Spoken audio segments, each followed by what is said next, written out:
One very important concept when talking about time series, and that has sort of popped up in some other videos in between the lines, is the idea of stationarity, and the opposite, non-stationarity. So stationarity refers to whether a time series has a long-term average, is moving randomly up and down with greater or lower levels of autocorrelation around some kind of average value, or it's more like a randomly walking around, like there's no average at all, it just can go anywhere. A strictly stationary distribution is one where the underlying probability distribution remains the same.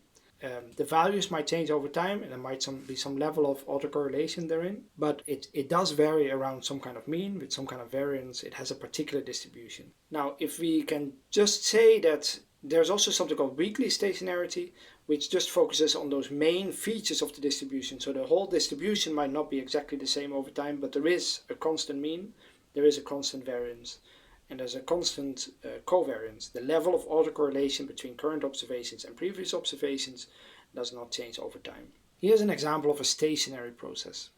It moves around, there's a relatively high level of autocorrelation, so if it goes high, it stays high for a bit, if it goes low, it stays low for a bit. But it does not go anywhere. Like, there is some kind of long-term average here at 0, so you could draw a straight line at 0, and if this time series goes on and on and on and on, it will always be revolving around this 0. Sometimes it stays for a while above it, sometimes for a while below it, it goes relatively up and down, but long term it keeps revolving around this 0. Well, here's an example of a non-stationary process, and if we drew a long-term line, we have no idea where it will go. Yeah, so it can go infinitely far up or down. There's no reason to expect it to revolve around the 0.